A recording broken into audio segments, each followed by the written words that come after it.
We going? Yep. Okay, cool. Welcome to... Good start. And don't you dare edit that out. It's been a long weekend, okay?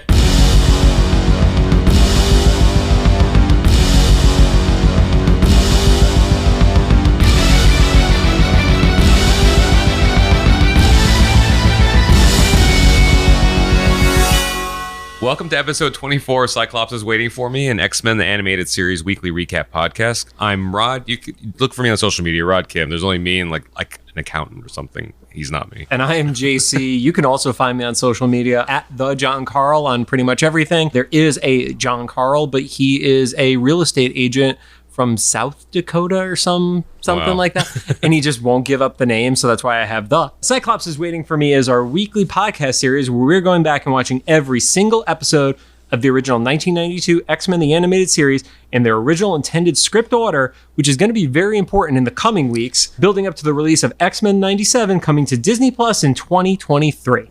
Some quick reminders. We're a recap show about a series that came out over 28 years ago. There will be some spoilers. If you don't want it spoiled for you, pause the podcast, watch the episode, and come back.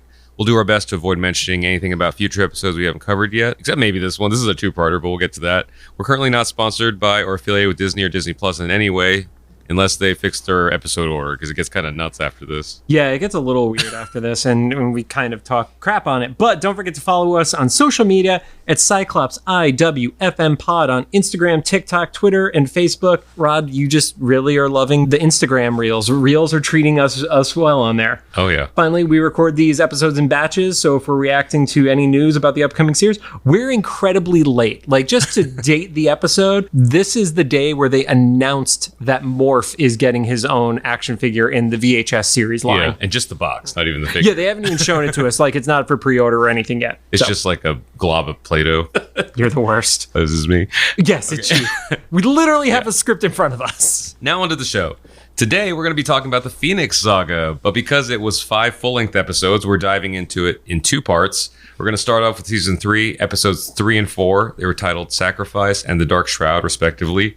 They aired on September 5th and 6th, 1994, as part of a week-long event and currently sits at a 7.8 and 7.7 star rating on IMDb, respectively. So just some really cool, interesting facts before we get into the episode. This was promoted at the end of the previous episode, the 2-parter Out of the Past, which happened the last weekend of July, first weekend of August. This didn't start until, what did we say, September? And then the next episode to air actually literally aired on like the Saturday. So it was like nothing, preview, months of nothing, 6 episodes in 6 days. That had to have been like a scheduling with the animation studio thing on top of the saga, right? According to Eric Lewald's book, it was an intentional thing. Oh, wow. It was like, let's come back and it's a bang. I still have to read all the chapters about going into season 3. I know I said I was going to do it last time, but we had to watch 5 episodes in prep for only 2 episodes here. So 5 parts, which meant TV time that is 110 minutes, which is essentially like doing a feature-length movie, but they gave it to us in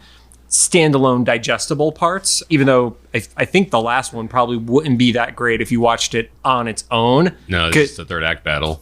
Yeah, and this is based on the X-Men comics numbers 96 through 109. So it was a 14-part story. But Eric said one of the things that he didn't enjoy about it was there were so many armies interacting and just like so many people that you really lost the human story of this. Okay. Yeah. In the comic version or in the comic version? Okay. Yeah. And this was essentially the episode that was going to set the status quo for the remaining 32 ordered episodes that were, set to happen at this point. Yeah. So I remember, I don't know if I remember it being like anticipated for me at least, but after it happened, like this is gonna be sacrilegious. So I don't, if anybody that I went to church youth group with hears this, sorry, I guess, but this is up there with me with Bible stories. And like I could, even if I don't remember details, there's these sticking points that are always true. Like I could be, on my deathbed and somebody asked me like, what's the Phoenix Saga about? And I could be like, oh, and Jean Grey, and she goes into space and then the radiation and the space bird, like all that stuff. I just spoiled the whole series for you. Really did. Yeah. Here's the thing. If we said Jean Grey, Phoenix, space bird, I feel like that's the thing people would probably already know at this point. So I don't think you've ruined it for anybody. I do wish, now that I've watched it again, just some pre-thoughts, I wish that one of the two attempts at the Phoenix Saga in live action would have just taken this. There's enough time. Like, you could just adapt this, like use it as a storyboard or something. And I know there's people who argue like, well, it's campy or it wouldn't translate to live action, whatever. They made Morbius. Like, you can throw money at this if you threw money at Morbius. Like, there was worse things. Like, this was so good. Anyway, on that note, this was, like you said, this was cool because it ended the last episode on that incredible graphic teasing this with the sideways fire and everything. Spaceship. So this episode opens up on like a space war with a woman's voice kind of narrating and overlays of Xavier having a nightmare. So we just kind of gathering these are visions he's having. Xavier is asking how he knows her, although not to her. He's like, how do I know her? Well, he starts off by asking like, who are you? Where are you? That because Xavier's seeing the space battle in his head. Yeah. So he's really just confused still because he started getting those visions when he touched the ship in the previous episode, and now he's starting to get involved in it. Yeah. Like he's like, well, this isn't just me having a trip. There's a reason this is happening. And I described it as the battle looked like green X-wings fighting like bug ships, but instead of being X's, they were like T's. Like kind of like rotated. There's so many problems in what you just said of saying that these look like X-wings. Because that's not how X-wings work, Rod. We're just going to move on from that. But he also asks, who is trying to hurt you? Mm-hmm. So he is gathering that the person who's reaching out to him is the one who's being chased by, as you said, the green X-wings. Yeah. So then the bug ships get captured, and there was the best way we could describe it is from the previous episode, from the vision Xavier had. He saw something that looked like either a bug alien or a helmet that kind of looked bulbous. Like, reaching out. It was pretty much a repeat from the previous episode, and then that kind of ended his nightmare. And he says they're coming, really ominous. Like we cut to the mansion, or I guess they're already in the mansion, but it cuts to like the war room and stuff, and Xavier's calling all the X-Men. And everybody shows up in their pajamas. Yeah, the X-jammies is what I have in here. Of course you do. Why wouldn't you write X-jammies? And Wolverine's especially pissed off, but that's on brand. Well, I mean, he was probably drunk. Yeah. Even though they don't acknowledge it in the show, Wolverine was definitely drunk. And they sit down, and Wolverine says he smells zit cream, and it embarrasses Jubilee because we're supposed to be reminded that she's the only teenager in this house. The thing that was always interesting for me about Jubilee is she's 13 here. Mm-hmm. Oh, wow, yeah. I always interpreted her, maybe it's just how she was drawn, I always interpreted her as like 16 or 17. Yeah, same. I thought she was like a little older teenager. She's wild. No, she's super young, so she would definitely be in like that awkward hitting puberty because she just got her mutant powers, which makes sense that she would be 13 for that. But then also like skin problems and all that fun stuff we all got to grow out of. And Gambit calling her fat. Speaking of Gambit. Yeah, they acknowledge that Rogue is on a mission, so she's not there. And Gambit just arrives because he's getting home from a date. They make some like interesting jokes for a children's show about how he's just like still going strong or something. There's some double entendre there. You definitely read more into the double entendre than what is intended. I don't even think there was entendre there. Okay. And anyway, and then Xavier starts explaining that they need to sneak into the space shuttle Starcore. Right, but he basically is letting them all know he's been continuing to have these visions. We get a little bit of a montage, and we see from the end of the last episode, the dude with the heavy makeup is how I described him. Yeah. We see this pink crystal, and then we see an image that wasn't in his previous visions, which was a guy in red armor, who we'll get to more details of who that is a little bit later. But it was interesting for me because that meant that Xavier was experiencing more. And I couldn't tell if he was having like a flashback of a previous vision that we hadn't seen, thus seeing the guy in red, or if this was even new information that was like getting like right at that moment. Yeah, like airdropped into his skull.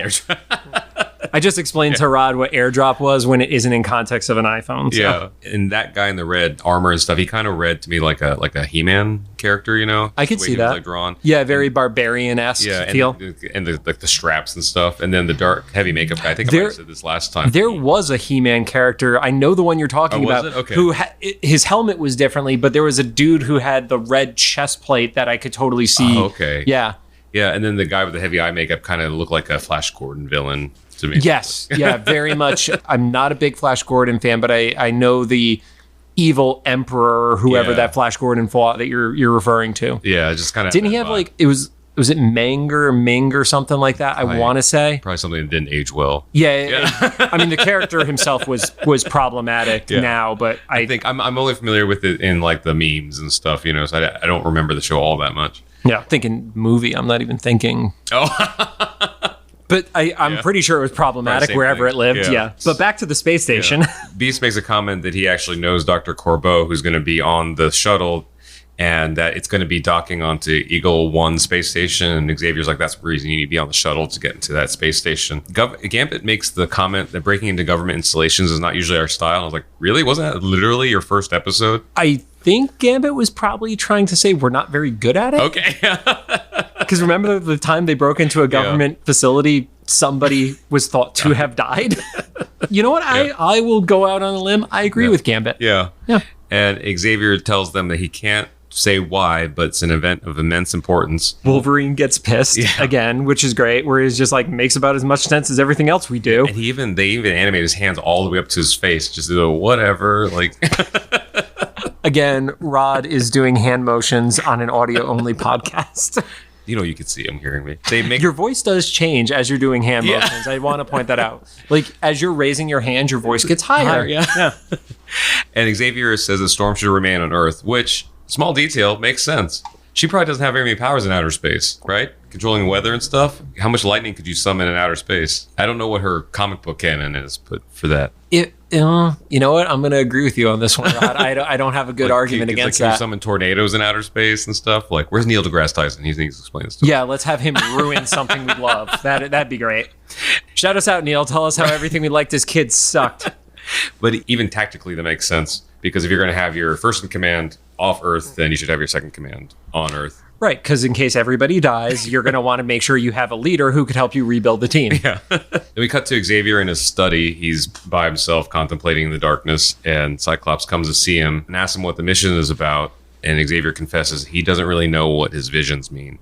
Right, and Scott says, don't you trust us, don't you trust me? Which, it's kind of this ongoing issue that we have with Cyclops, which, to be fair, makes him an interesting character, that he is the leader, but you see the doubt in him. But it's also a part of what makes him kind of annoying at the same time.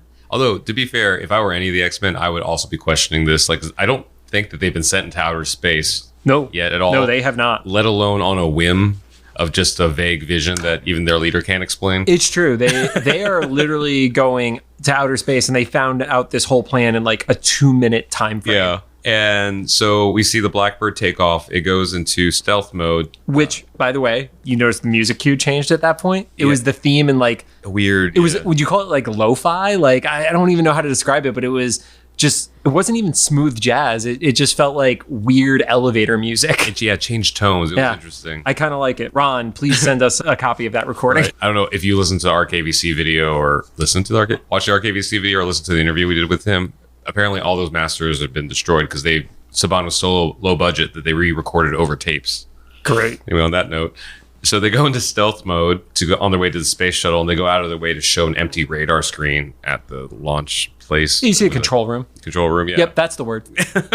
And so they get there. Storm makes a fog so they can sneak in.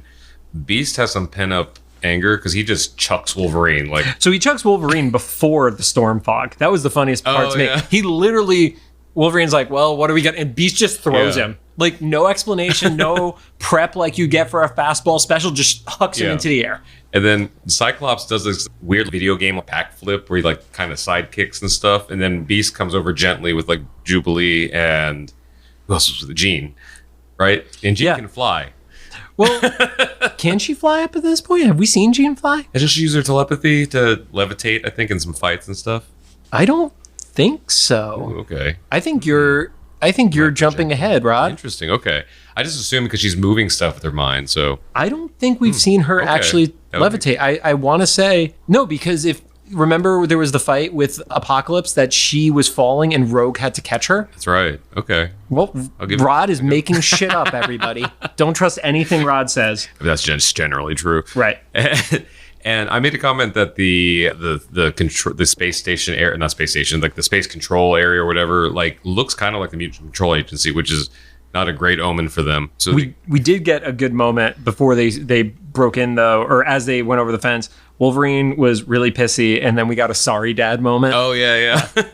It's like, it was basically like, stop goofing around. Sorry, Dad.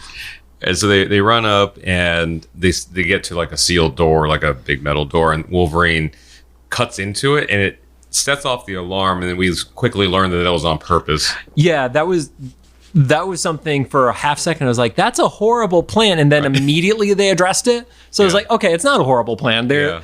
Granted, they don't know what's on the other side of the door. Like, if there was a guard there, that could have been a problem. But yeah. So we find out that the plan is Jubilee is there to act as the distraction, so that way, with the alarm being set off, they have an excuse for it. Mm-hmm. I feel like Jubilee wouldn't have been able to cut her way through with a claw to the door. We'll let it go, though. Yeah. I'll also get past the fence and all that stuff. So Jubilee does get caught, and the guards take her away. The X-Men arrive in like the astronaut locker room and ambush the astronauts. Cyclops, we learn, has a stun setting for his laser blast. Well, the optic blast is like, essentially, it is a concussion scenario. Mm-hmm. It is not laser. Mm-hmm. So it's not supposed to cut through stuff. So when he goes all out and is like breaking through rocks or shooting through Sinister, that's force going through it, as opposed to like a lightsaber that's like cauterizing it, lighting it on fire. I think for me personally, the first time I actually heard that was when Wally was with us a few weeks ago, and he was talking about it being a push force thing. I was like, okay, that kind of makes sense. So it's like, less a laser, more just force. It is not the scene from Man of Steel where it's just cutting through sides of buildings because it's like a super laser. Correct. So they steal their astronaut suits and stuff. Space suits, yes. Yes. Sure. This is why I'm not an astronaut. Yeah, and math. And they stow away the actual astronauts in like a sealed room, but they said they left them with plenty of food. It's just a funny, like, I guess it's humane, but you're also locking a bunch of people in a room together. Right. One thing I do want to point out, if you look at the designs of the astronaut spacesuits, they are very much the Russian cosmonaut style suits, as opposed to American, like, NASA style suits. And we've talked about this before.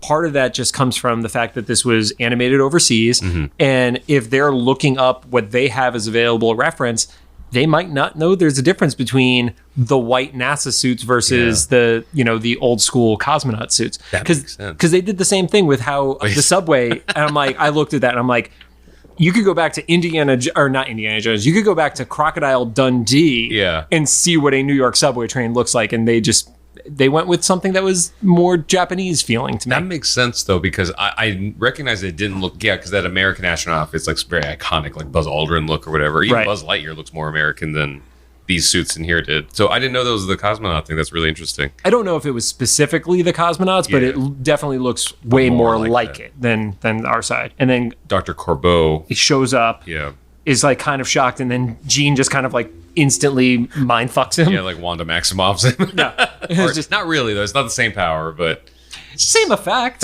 Yeah. So that all the X-Men look like his original crew. Lucky for them, they had the exact amount of people, and they don't have to talk. Yes, I didn't think about that. They just stay quiet the whole time. Scott said something, and that was it. Everybody else, maybe that was a part of the reason why they didn't include Storm. Oh, could you imagine Storm's iconic voice? And he just looks and he's like, Steven, you don't sound like that. Like, sound like a powerful black woman. Where did that come from? And after the shuttle takes off, Xavier and Storm go to rescue Jubilee. And when I say Xavier and Storm, I mean Xavier watches and Storm does it.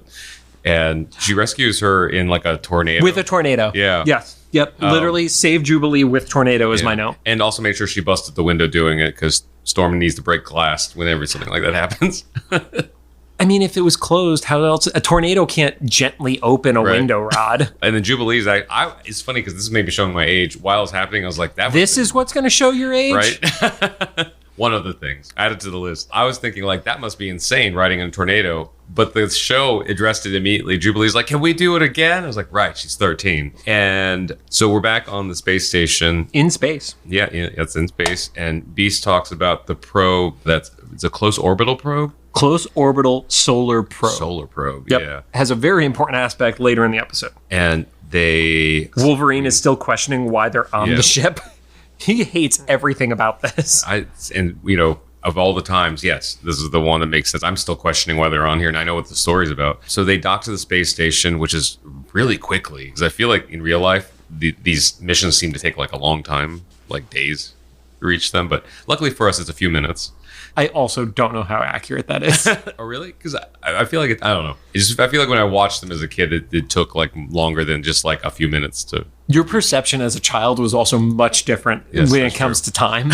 So they dock onto the space station. As they're walking through like the airlock area, Jean like does her iconic moan, which sounds worse than it is. But if you watch the show, you know. You really need to not use that phrase. And she says that this makes it sound even worse. She says there's a presence she's never felt before. That's not worse.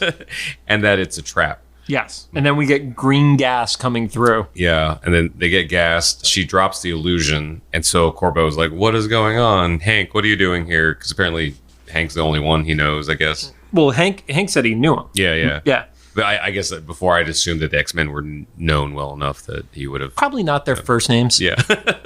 Like they probably just know Cyclops is Cyclops, not as Scott, you know. All of them try to use their powers to some extent, but they all come like just short of being able to effectively use them. So when they're all passed out, that guy in the red armor shows up at the airlock and he introduces himself as Eric the Red. And so fitting. Who is a Shi'ar emissary. Mm-hmm. And he's basically like, Eric the Red welcomes you. So not being as big of a comic book guy, what were your original thoughts on Eric? Just that he looked like a He-Man character. And I didn't remember him from anything else. If there was an action figure, I don't remember it. If he was in, like, I definitely don't remember from comics, and I didn't have any trading cards. So this was a pretty one-off for me. Yeah, I mean, I specifically had the X-Men set of trading cards. There were the Marvel trading cards, and then there was like the X-Men series they also put out because it was the 90s, and the X-Men were the hottest shit for Marvel at that point. Like, honestly, probably even hotter than Spider-Man at that point. Totally. But I didn't even remember Eric being a thing until I started rewatching the show, because if he's in the comics right now, he's in one of the X-Men books that I'm not picking up. And Rod could tell you, I pick up like 6 of the 8 X-Men books every month right now. Yeah, so, there's plenty. Yeah. So Eric, which I'm sorry, the name just doesn't fit. Like you literally have Lilandra, and that you're stowaways because of her. Why is your name Eric? Right. And no, it doesn't have anything to do with the Leewalds before you ask.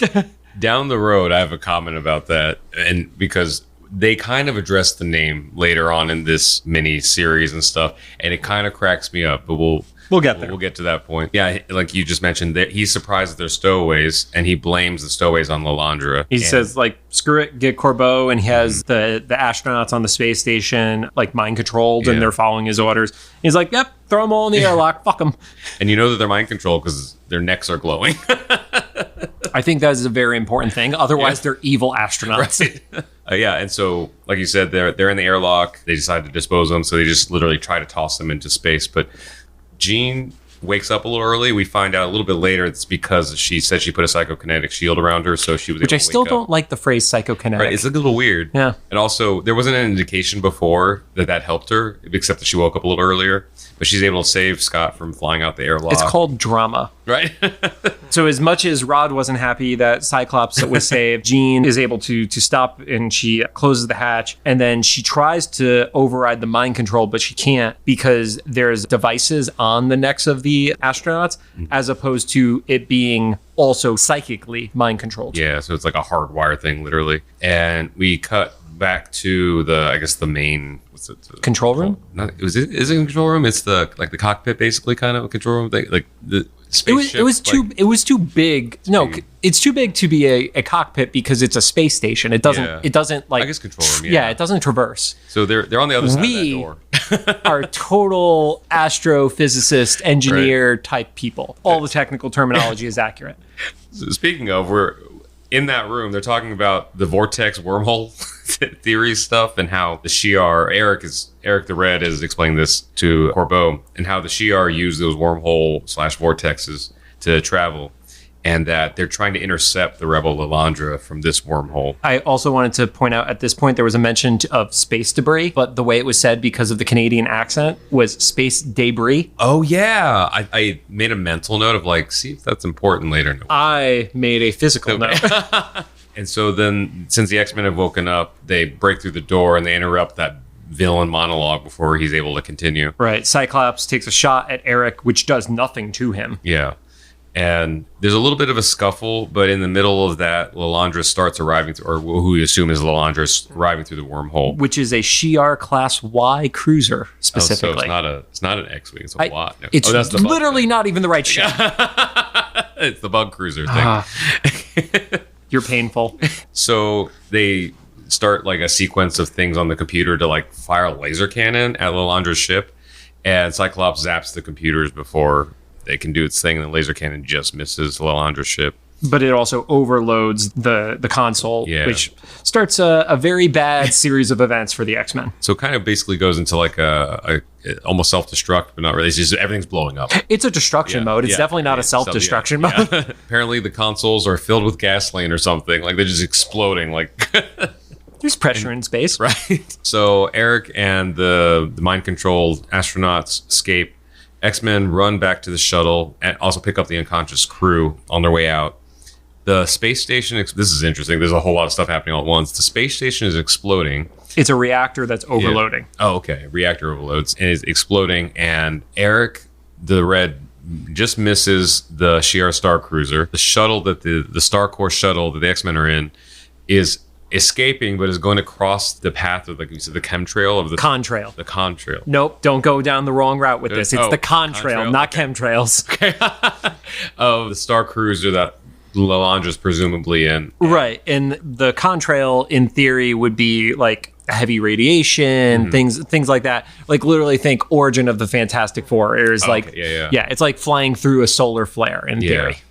And which would have massive radiation, like off the scale. Yeah, they make a very quick reference to like how disastrous that would be. Yeah. So Beast points out that because the solar probe is in there, they can go into it for radiation protection or just protection in general, and especially the radiation. Yeah, especially radiation. Yeah. And Corbeau says that someone has to stay behind to actually like kind of pilot the ship, basically. Right, because even if they're in there, they're not going to be able to get themselves out and keep them on track of where they need to land. And so Jean says that she can do it. She volunteers herself, and she uses her or psychokinetic. I don't know what you call it. That's telepathy. Yeah, telepathy. That's just telepathy. There's no psychokinetic anything. She kind of pulls a rogue. She knocks out Corbeau while hopefully not stealing. She borrows his flight knowledge. Cyclops, understandably disagrees. Well, Cyclops at that point is very much I'm the leader. I'm the one who should be doing this. Yeah.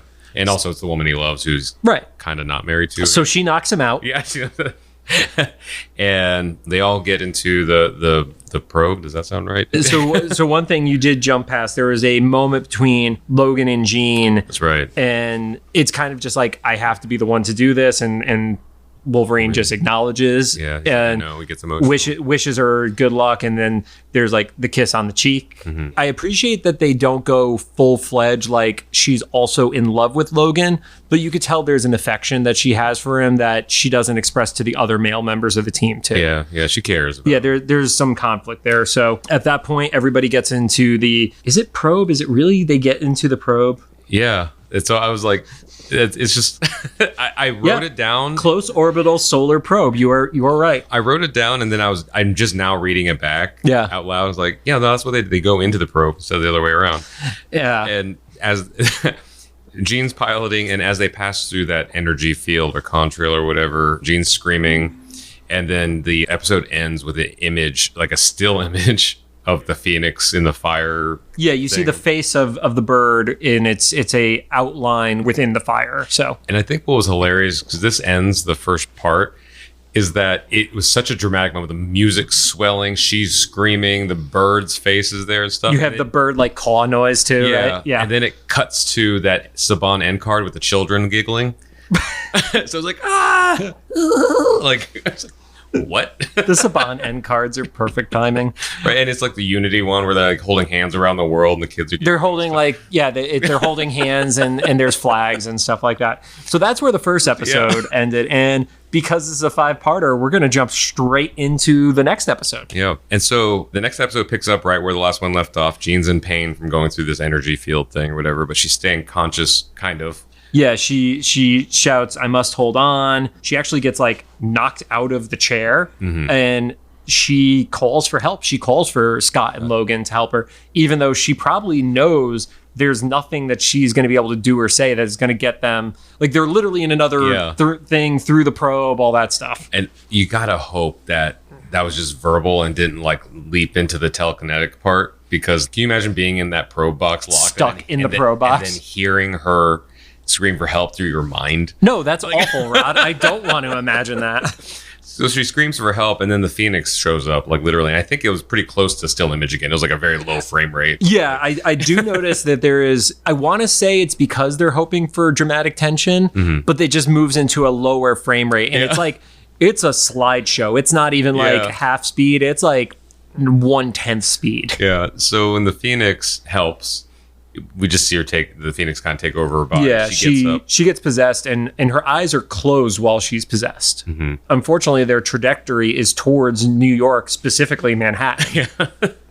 So she gets up, starts piloting the ship. As it's careening into Manhattan, the shuttle clips the Empire State Building and then flies between the Twin Towers. And then, it literally, the observation deck, which everybody takes the picture from New York City of the... You've got mail. No, Sleepless in Seattle. That's right. One of those. Literally, Seattle's in the name, right? Yeah. But where every movie that actually happens in New York... Well, I think Sleepless in Seattle does... They meet up in New York, don't they? I don't know. I don't watch that trash. But the observation deck where everybody takes pictures from, it literally takes out one of the rooftop binoculars. Like, that's how... It full-fledged makes contact with that building. So someone's proposal didn't go right that night. There's somebody who's getting off the elevator and they literally see it get taken out. They're on their knee and it's like, okay, I guess that's an omen. Then, because Rod and I don't look up stuff, we're pretty sure that it ends up crashing into the Hudson. Yeah. We're like 90% sure it's the Hudson. It's a body of water that was near the other things we mentioned. So the shuttle just breaks apart, but the probe falls out and starts sinking. The X-Men are in it. The water starts leaking through. They escape. Wolverine cuts out the hatch, essentially. They all swim to the surface. They can't find Jean. Right around that time, there's a glowing spot on the water. Bubbles pop up. And it erupts, and she announces herself as the Phoenix. Apparently being possessed by Phoenix gives you a really cool metallic spandex suit. She's in the green and the yellow. Yep, the iconic green and yellow with a sash on the side, too. Yeah. There's a sash hanging off of her waist. It's a very stylish and modern galactic entity. I don't know if in the 90s I would call that modern. That was like some 70s and 80s shit right there. Then she immediately faints. Yeah, she passes out. She's like, help me. And she lands in the water. They rescue her. Obviously, they dive down and go grab her. Specifically Scott and Logan, though. And it cuts to the hospital. Jean's in bed. All of them are watching the news of the shuttle getting taken out of the Hudson, or what we assume is the Hudson. Let's go with Hudson. Yeah. Beast talks about how they're just going to deny that it ever happened and stuff. The NASA and the government is going to deny that it ever happened. And Jean is in like this weird fog. Like she actually says, "Did I survive?" Which is a really weird thing for a person to say who's talking. Yeah. Which actually I didn't remember from when I was a kid watching it. So I was watching it this time. I was like, did this have a deeper meaning than I originally thought? Like, yes, like, it did. She actually died, was resurrected by the Phoenix? Yeah, she says that she feels like she is someone else, that she could reach out, touch the moon, and crack it in her hand. Right. Which... that's some dark shit. It's like Galactus kind of stuff, right? I mean, he uses like a drill, and I wish I was kidding about that. Cyclops and Beast ask who the Phoenix is. Beast is talking about how NASA's gonna deny anything happened, and also explains that Corbeau doesn't know anything about the aliens or even how any of them that got away survived. So the other government's concerned about more things coming in through the wormhole. And new activity in the vortex. And so Cyclops and Xavier go out to the hallway, and Cyclops finally snaps and he starts yelling at Xavier, and they get into a fight. I think they're the first time that we see between the two of them. Like that, at least, where they're like... I mean, it's definitely the most heated of it, but there have been times where Scott has snapped at Xavier at this point. Okay. Yeah. But Beast is the voice of reason of like, well, you're both kind of idiots right now. Yeah. Well, because Cyclops is blaming Xavier for sending him out to space without any information, which fair. But then Xavier comes back and Cyclops is like, well, if you would have been a better leader. It's like, now what kind of leader with no information going to outer space with like a crystal, guardian thing? Like, how's that ever going to like work? A crystal guardian thing. I don't know how to describe her. Okay, that was your description of the thing that hasn't even been addressed yet. Yeah, I know. I was like pulling from the future. Yep. But So, Beast calms it, and he basically diffuses the situation and says he's going to go check out the mind control implants. And we follow Beast outside. Rod, what's the Easter egg at that point? Is he wearing a Howard the Duck shirt? He is wearing a Howard the Okay, Duck shirt. I actually made a specific note. It's like, is Beast wearing a Howard the Duck shirt? So the good thing about all of this is after the episodes are watched, I will go in and do like research on a few websites and stuff like that to confirm things, get character names and stuff like that. Rod watches this like 3 hours before we record. So everything is pure. Yeah. And whereas mine is like, I correct shit. Yeah, so, I didn't know someone did the homework, and technically Howard the Duck is the first in-theater full-length Marvel movie. Yes. And That's it also, hilarious. the suit, I think, was like $1 million or something Really? absurd like that. Oh, Lord. Because it was full body animatronic. Like at the time, the technology was not efficient. Yeah. Yeah, I don't know. For JC reminder, when you listen to this episode go live, find out what the Howard the Duck suit costs and throw it on Instagram. So anyway, Beast in his Howard the Duck shirt catches Wolverine breaking shit in the alleys. Just losing it. Yeah, Beast tells Wolverine, maybe you'll feel better if you go in and see Jean and see that she's okay. And Wolverine's like, well, last time I was on an operating table, it didn't turn out so well. And he shows his claws. Yeah, he also was only there relatively recently too, Yeah. when he had his little trip back up to Canada. Yeah, so not a great experience. Beast, kind of in his own way of saying, recommends that they go to a bar. And they try to hail a taxi. The driver's freaked out by Beast's face and then takes off. And Beast makes everybody always says it's so hard to get a cab in New York. And I wonder if people who didn't live through the era knows that's kind of a thing. It's like a take my wife please kind of joke, You're right. It is. That was like, it was very much one of those jokes of the era. time, Yeah. I guess the only equivalent would be some weird like app Uber thing, which is like more complex and not as funny. I mean, I still don't want to get into cabs in New Right. York City at this point. The cabs in New York City are the worst driving experiences I have. So Then we cut back to the roof of the hospital. Xavier is on the roof because that's where he parked his jet. yeah, he parked the mini jet. Yeah, on the roof. We're assuming it's the hospital. Where else would it be? No, it's it definitely is the hospital because that's the place where they had the padlock on the outside. Yes. Okay. Yep. So There's that's only what's- one hospital. That's what it's for. So Xavier can land on the hospital and get in. That's a theory. So he gets into his jet, and before he can take off, like this sky beam. Yep. The purple space ray hits him in the head again. He says, "Not again," because at this point he's just being attacked by these like mental images and shit. So he may have wanted to not be driving alone at this point. I mean, could you imagine if he was driving and he got hit with the space ray? Right. Like he just starts bumping into buildings and shit. It picks up the ship. He gets the image of the crystal in his head again. Mm-hmm. Specifically, the crystal pops up, and then it just like does a mini crash because it was only up like 5 Yeah. feet. Smashes down. And then like this weird. I want to say like the facial expression shows that it is a Yeah. darker version of Xavier, but then they added the cloak. The cape, yeah. I was Yeah, you there's know a cape, yeah. You know it's evil because he's scowling, and there's a cape for something. And there's a dark cape. Yep. So dark, scowling, wearing a cape. Xavier, kind of spirit, comes out of his body and starts like scanning and seeing where the X-Men are. And we see, even though the Jean's in the hospital, some of the X-Men are at the hospital. Others, like Gambit and Jubilee, are like in line for a Broadway show. Yeah. And- And at this point, we don't really have an explanation to what this evil Xavier is. Like, Yeah. you know, it kind of gives you the impression that it may have been tied to the space ray affecting him in some capacity. And the first X-Men we visit is Wolverine. He's in the subway, and he's in the car, in a subway car, and he's By himself.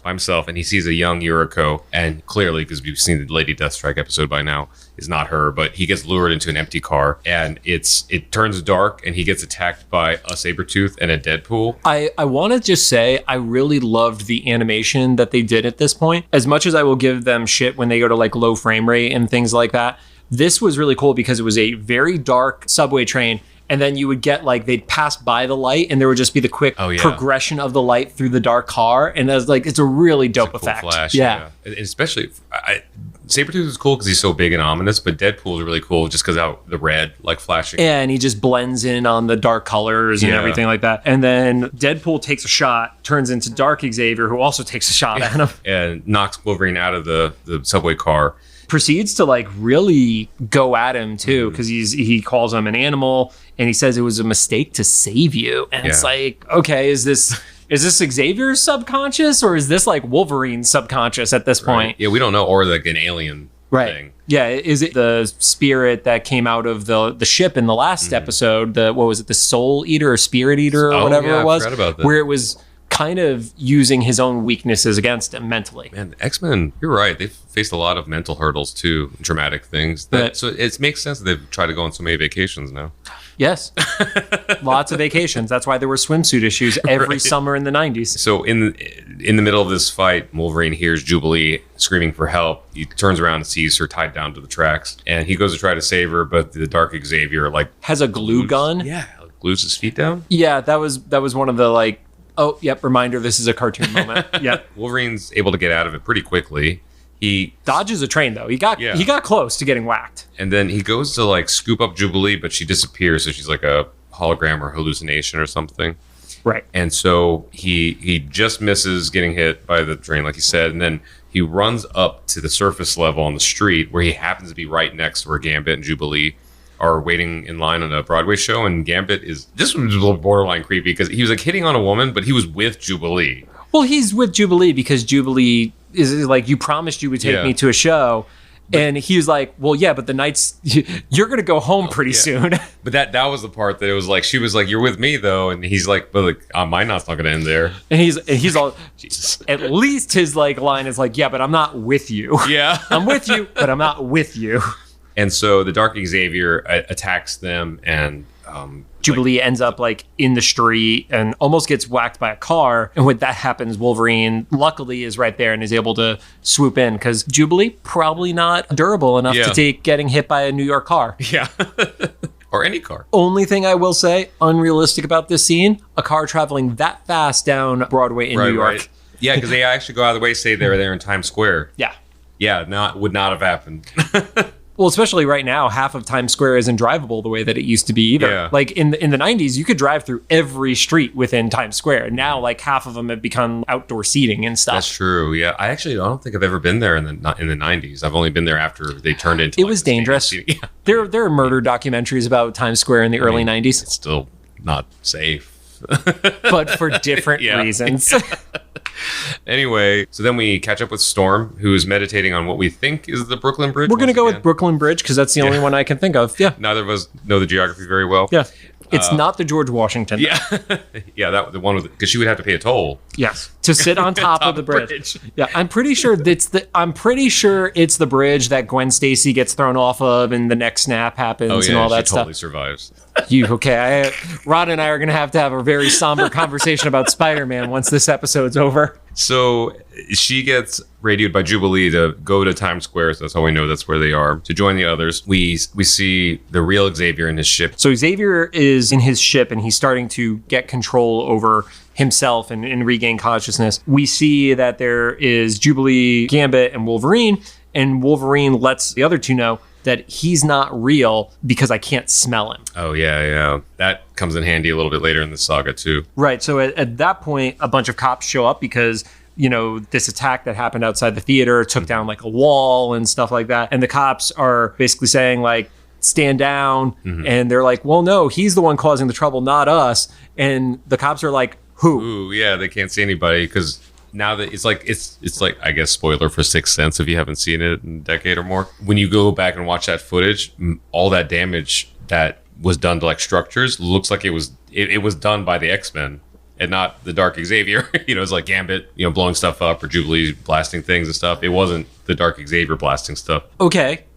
Where was the Sixth Sense spoiler in that, Rod? You go back and watch the whole movie, you're like, oh, Bruce Willis, he wasn't interacting with anything. Also, it was I just had to make you take it home because you just threw out that lingering plot line and then didn't actually say the comparison. It's how I filter my friends. If you keep up, the Storm fogs up the area because they are not going to be able to explain their way out of hallucinating a Dark Xavier. Which I feel like the cops would have just started shooting into the mist at that point. And then at the hospital, Cyclops is there trying to call Rogue, and Dark Xavier goes to attack them. Dark Xavier. Yeah, let's go with Dark Xavier. Yeah. That's a solid name for him right now. Calls Scott an ingrate, an incompetent fool, starts attacking him. All the things we're thinking. Yeah. Scott shoots Xavier, but it goes right through him. Mm-hmm. And when that happens, that's when Jean realizes it's all in our minds. Yeah. and she destroys the Dark Xavier with like a psychic projection or well, we get a moment of the Phoenix silhouette popping up around her, and she realizes like, it's a psychic projection of the professor's mind out of control. So we realized like this was actually Xavier. This wasn't like an alien. This wasn't like a possession. Like this was a part of Charles. Yeah. So it's kind of worse because all those things weren't like, I didn't mean it. It's like, you meant it. You just withheld it. Yeah. You don't usually try to kill us. So they head up to the roof where they find Professor. Because Jean had done like a scan. She's like, he's on the roof. And I don't know how else to describe this. One of the mind-controlled astronauts that Eric the Red had controlled has a gun that like has a camera lens on it. And he's basically live streaming to Eric the Red. That's actually a really good description of it. Yeah. And so Eric the Red's watching this live stream essentially and realizes Xavier's the key to all this. Yeah, so at that point, Xavier admits that all these visions he's been getting have broken through his own protections and his dark side has come out. So this is something that never actually comes to pass within the animated series, so I don't have a problem talking about it because it's a comic spoiler. At one point within the comics, there is a projection that is his darkest sides alongside Magneto's that create the character Onslaught. Oh, okay. And it is not possession or anything like that. It is literally the darkest sides of Charles have emerged, essentially. Sounds dangerous. I also want to point out at that point, as Charles is like giving his confession and stuff like that, there is a sign on the wall that says Fox. Yes. Yep. It was like on the side, not an alley, but like the brick or whatever. Yeah, the brick side of the building. Yeah. Which we could call an alley, I think. Which I guess that's like a souvenir of the era, right? Because Fox is no more. It's just 20th Century Studios. Right. There is, yeah, Fox Entertainment does not Fox exist Entertainment. anymore. We will talk about the other thing. Yep, the other thing doesn't exist in this world. So, yeah, he can't be trusted. So he puts the Cyclops in charge. Yeah, he says he needs to regain control of his subconscious and that his orders until then can't be trusted. It's a heavy thing to admit. Most leaders wouldn't do that. And also, he figured it out while he was mostly unconscious. That's how powerful his mind is. So then we see that Xavier is showing up at Muir Island. Yep. If all else fails, go to Scotland. Right. Actually, that's what I do. I know you do. That's why I said it. We talked about that in another You're like, Scotland, relaxing as fuck. Right. Just don't go to the bars that are overhanging the ocean. Which is strangely familiar because I was also at those bars. Only there were castles. Yeah, you just didn't throw people through the walls. Not that I remember. I also didn't drink very much before going there. So you definitely very low tolerance. Yeah. Anyway, so there's Moira. She's waiting with a guy, and as soon as Xavier goes to see Moira, she introduces him to her fiance, Sean Cassidy. Right. Xavier is visibly bothered by this. I mean, the dude hasn't seen her in how long already? It's been at least the entire time he was in the Savage Land. Yeah. He probably isn't like shooting her emails at this point. He's not calling her on the regular. I'm guessing that's not something that they're catching up about, with everything that's happening. Yeah. We also don't know when they met. Yeah, so he decides to go to his quarters, and there's this moment between Sean and Moira. Who's like, you think he still loves you? Pretty much. Yeah. And so they do the only natural thing. They start making out. After she says that she's probably his only friend left. Yes. She's like, I'm probably his only friend. Let's make out. That makes me hot. And then the space beam comes out of the sky, which they just don't notice, and hits Xavier's quarters, who happen to be on the same side. I don't know if she did this on purpose, but she gave him a perfect view of their makeout spot. Off the cliff.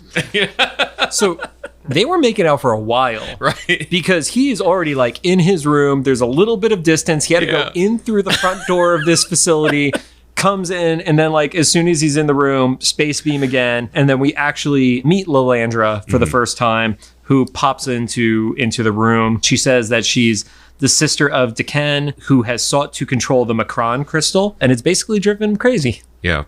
And if we haven't mentioned it yet, both Deken and Lilandra are Shi'ar, and she just kind of does an exposition dump. She says that when she learns what her brother wanted to do with the crystal, she defected, and that if the crystal's breached, so it took me a little while to get this. I didn't actually get this at this point, but I wrote it down for later. There's a galaxy in the crystal, and so if the crystal gets breached, and the galaxy in the crystal and the galaxy that we live in are both going to be compromised. which is, I love that comic book. It essentially is, if you break the crystal, it sucks in the surrounding galaxy to within the crystal as well. We find out the galaxies are at risk, and you see this alien planet where these people are like getting sucked up into another vortex. The planet basically destroys itself. Yeah, she just lets them know everything really all at once. And so she talks about how she violated the temple to steal the crystal, and she escaped. And that's pretty much what we caught up with her, was on the ship. Right. Xavier was wondering why he's receiving all this. Like, oh,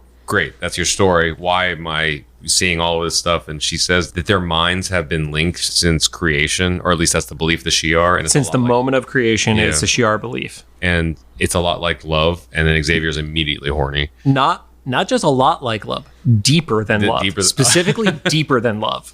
So that's not a light concept for 8-year-olds to understand.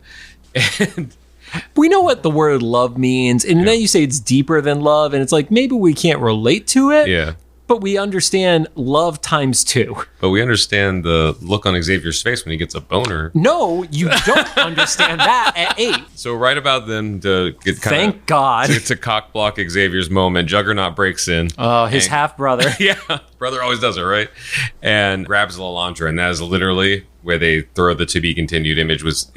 Juggernaut has one hand around Lalandra's whole waist. That's how big he is. I mean, Shi'ar are like bird people, so it would make sense that she would be light with bird bones. Or spider, right? She has the spider. Her and Deken both have spider designs. I have never figured that out. But the Shi'ar have evolved from birds, whereas we evolved from primates. I didn't know that.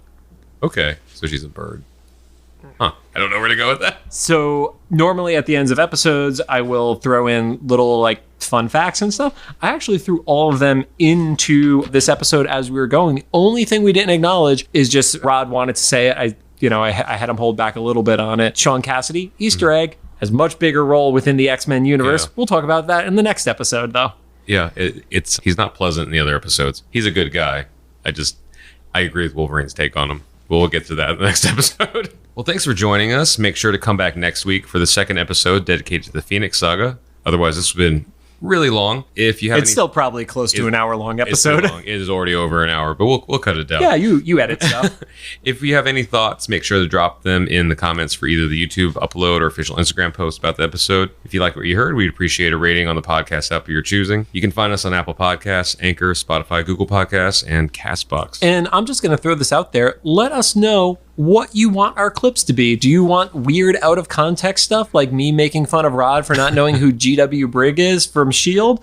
Or do you want stuff that's specific to the episode? Oh yeah, that'd be helpful because I just pick things. So. It's true. I literally don't know what the preview is going to be until I download the episode, and I just have a file that says clip. Yeah. And I am just as excited to listen to it as you guys are when you see it on Instagram or TikTok. Definitely not on YouTube Shorts, though. Nobody gives a shit about the ones on YouTube Shorts. All right, see you next week.